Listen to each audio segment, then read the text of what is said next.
Assalamu alaikum guys, I'm Dr. Amara Jawad, MBBS and MD from Latin America. Today's topic of discussion is about diet plan in pregnancy.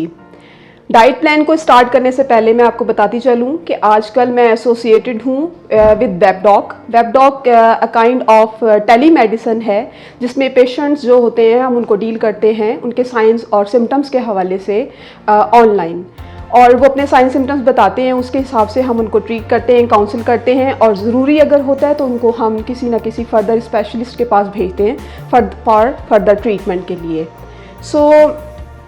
आज हम जिस हवाले से बात करने लगे हैं वो है डाइट प्लान। ठीक है, जैसे ही प्रेगनेंसी स्टार्ट होती है तो ये एक ऐसा फेज़ ऑफ लाइफ है जो कि ट्रीमेंडस, बहुत ज़बरदस्त फेज़ ऑफ लाइफ है, और हर एक को नसीब भी नहीं होता। जहाँ बहुत सारे लोग खुश होते हैं तो जो होती हैं फ़र्स्ट टाइम जो प्रेगनेंसी वाली ख़वातीन होती हैं वो बहुत ज़्यादा टेंशन भी लेती हैं कि ये कैसे होगा, वो कैसे होगा। ठीक है, इसके हवाले से बहुत सारी गलतफहमियां हैं और बहुत सारे मसाइल पैदा होते हैं कि हमारी जो थोड़ी बड़ी बूढ़ियाँ हैं वो ये कहती हैं कि ये खाओ, ये ना खाओ, और इस तरह चीज़ों को लेके चलो, और ये ना करो, ये ना उठाओ। इस तरह से बहुत सारी चीज़ें आपको बताती हैं, गाइडलाइंस देती हैं। तो इसके हवाले से कुछ मिसकंसेप्शंस भी हैं और कुछ चीज़ें ऐसी हैं जो कि आपके लिए जानना बहुत ज़रूरी है ड्यूरिंग दिस प्रेगनेंसी स्टेज। तो maintaining a healthy diet during pregnancy is very important. In fact, you may take 350 to 500 kilocalories आपको लेनी चाहिए during pregnancy, especially during second trimester में और third trimester में। ये बहुत ज़्यादा ज़रूरी है क्योंकि आपकी requirements बढ़ जाएंगी। अच्छा जी, सबसे पहले आपने अपनी डाइट के अंदर इम्पॉर्टेंस ये है कि आप एक वेल बैलेंस डाइट लें 5 से लेके 6 टाइम्स अ डे। सुबह का आपने नाश्ता किया, दोपहर से लेके सुबह के जो टाइम पीरियड है उसमें आपने ज़्यादा गैप नहीं देना। सुबह के नाश्ते और दोपहर के दरमियान में यानी आपने कुछ ना कुछ हल्का फुल्का स्नैक खा लिया, कोई बर्गर खा लिया, कोई इस तरह की चीज़ आपने खाते रहने ताकि आपका एक जो स्टमक है वो खाली ना रहे। ठीक है, दोपहर से फिर रात की टाइमिंग्स में भी आपने एक बहुत ज़्यादा वक्फा नहीं देना, कुछ ना कुछ थोड़ा बहुत ज़रूर खाना है। ठीक है, सबसे पहले आप अपनी डाइट के अंदर ये अपना मामूल बना लें कि प्रेगनेंसी के फर्स्ट मंथ से लेके लास्ट मंथ तक आपने डेयरी प्रोडक्ट्स का इस्तेमाल लाजमी डाइट का एक हिस्सा बनाना है।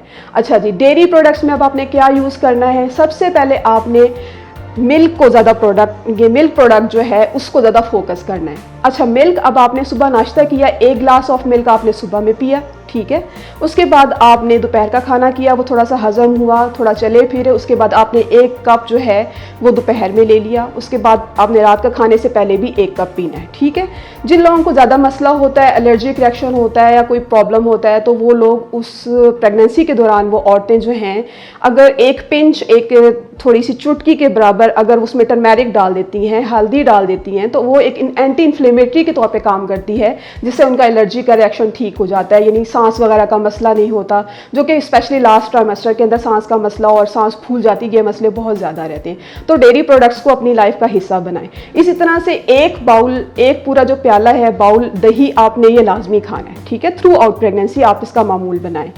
एग्स को अपनी डाइट का हिस्सा बनाएं। कम से कम 2 बॉयल्ड एग्स आपने ज़रूर नाश्ते में लेने हैं। अच्छा, बॉयल अगर आपको नहीं अच्छे लग रहे, स्पेशली कुछ औरतें होती हैं जिनको फर्स्ट ट्राइमेस्टर में नाउजिया होती है, वॉमिटिंग होती है, उनको वो नहीं अच्छी लगती, तो आप उसको ऑमलेट की फॉर्म में बना लें। ठीक है, ऑमलेट खा सकती हैं लेकिन आपने खाना ज़रूर। उसके बाद आपने इस बैलेंस डाइट को लेके चलें आगे। अपने लेग्यूम्स अपनी डाइट का हिस्सा बनाने। लेग्यूम्स में क्या आता है? लोबिया आता है। ठीक है, लोबिया क्यों इंपॉर्टेंट है कि लोबिया जो है ना फुल ऑफ फाइबर होता है, इसमें फोलेट्स होते हैं, इसलिए ये बहुत ज़्यादा इंपॉर्टेंट है।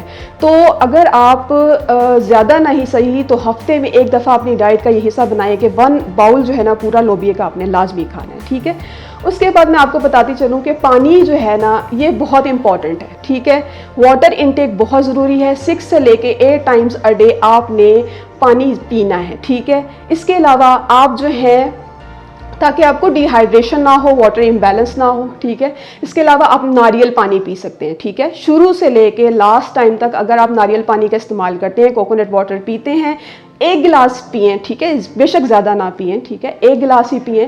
लेकिन उसका फ़ायदा क्या होगा कि बहुत सारी औरतें ये शिकायत करती हैं या गायनाकोलॉजिस्ट के पास जाती हैं लास्ट टाइम में, स्पेशली लास्ट सेमेस्टर जो होता है, और वो डॉक्टर्स कहते हैं, गायनाकोलॉजिस्ट कहती हैं आपका पानी कम है, ठीक है, बच्चा हरकत नहीं कर रहा, हमें मजबूरन सी सेक्शन की तरफ जाना पड़ेगा। तो इन चीज़ों को बचाने के लिए आप जो है अगर शुरू से नारियल पानी पीती हैं या मैक्सिमम दिन में 6 से 8 गिलास पानी के पीती हैं, तो इससे आपका एमनियोटिक लिक्विड जिसके अंदर बच्चा मूव कर रहा होता है, हरकत कर रहा होता है, वो एमनियोटिक लिक्विड कम नहीं होगा और उससे बच्चे की हरकत भी ठीक रहेगी और आप सी सेक्शन से भी बच जाएंगे, ठीक है।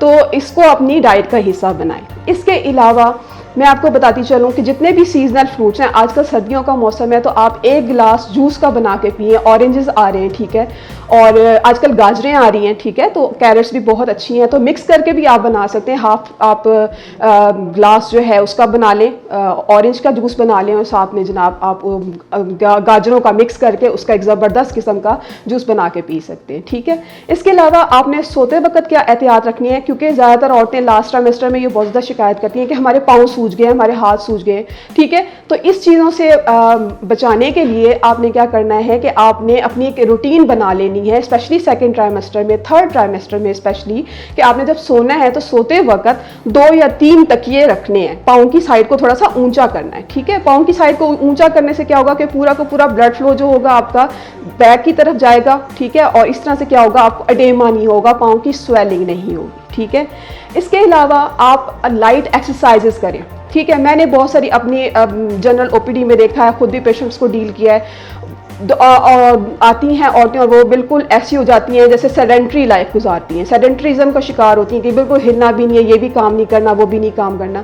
फर्स्ट ट्राइमेस्टर में आप थोड़ा सा एहतियात करें। फर्स्ट ट्राइमेस्टर नो डाउट थोड़ा सा एक ऐसा पीरियड है जो कि थोड़ा सा क्रिटिकल होता है, लेकिन जैसे ही फर्स्ट ट्राइमेस्टर गुजर गया, आपका अब चौथा महीना स्टार्ट हो गया, चौथे से लेके 9th मंथ तक आप कोशिश करें कि आप थोड़ा थोड़ा लाइट एक्सरसाइजेस करें। 15 से लेके 20 मिनट की हैवी एक्सरसाइजेस ना हो, स्ट्रेनर्स ना हो जो आपको थकाएं ना, ठीक है। बिल्कुल लाइट लाइट सी एक्सरसाइज चल सकती हैं, वॉक कर सकती हैं, ज़रूरी नहीं है कि आप कहीं बाहर जाके ही वॉक करें, अपने घर में ही वॉक कर सकते हैं, ठीक है।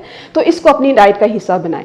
इसके अलावा मैं आपको बताती चलूँ कि अगर आप चाहते हैं कि आपकी प्रेगनेंसी थ्रू आउट अच्छी गुजरे तो ड्राई फ्रूट्स भी खाएं, ठीक है। ड्राई फ्रूट्स जो होते हैं, आप कुछ लोगों का ये ख्याल है, स्पेशली हमारी बड़ी बुढ़ियाँ कहती हैं कि जनाब ये गर्म होते हैं और इससे मिसकैरेजेस के चांसेस ज़्यादा होते हैं। तो ठीक है, अगर आप चाहते हैं कि आपको ऐसा लगता है कि ये बहुत ज़्यादा गर्म होते हैं तो आप इसको फर्स्ट ट्राइमेस्टर से ना खाएं। जैसे 4th मंथ से ऑनवर्ड, जो 9th मंथ जब आपका बेबी की डेवलपमेंट होगी, ये कंप्लीट हो गया, तो चौथे माह से लेके आगे तक आप जो है ड्राई फ्रूट्स अपनी डाइट का हिस्सा बनाएं, ठीक है। अगर आपको लग रहा है बहुत गर्म है तो आप 2 बादाम रात को भिगो के रख दें और सुबह नाश्ते में दूध के साथ आपने वो 2 बादाम खा लिए, या एक अखरोट जो है वो आप सुबह में खा सकते हैं, ठीक है। क्योंकि ये बच्चे की जो दिमाग बन रहा होता है उस स्टेज पे, ठीक है, तो उसकी डेवलपमेंट में आसानी पैदा हो जाती है, ठीक है। इसके अलावा अगर आप मोटरसाइकिल या गाड़ी के अंदर जो है वो सफ़र कर रहे हैं तो एहतियाती तदाबीर यही है कि आप सीट बेल्ट कम से कम लाजमी पहने, ठीक है,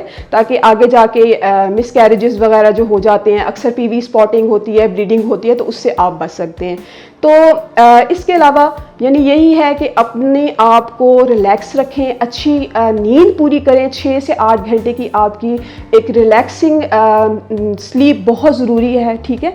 आप सोएंगे और फ्रेश रहेंगे तो ये आपकी प्रेगनेंसी के लिए और आपके बच्चे की ग्रोथ के लिए ये चीज़ बहुत अच्छी साबित होगी। तो आई थिंक आपको मोटे मोटे जो है मेजर टिप्स मैंने ये बता दी हैं जो कि इंशाल्लाह आपके इस प्रेगनेंसी के अंदर जो कि आगे थ्रू आउट चलेगी वो आपको हेल्पफुल साबित होगी। इंशाल्लाह नेक्स्ट वीडियो में फिर दोबारा से हाजिर होंगे किसी अच्छे दूसरे न्यू टॉपिक के साथ। तब तक मुझे अपनी दुआओं में याद रखें। Thank you so much and अल्लाह हाफिज़।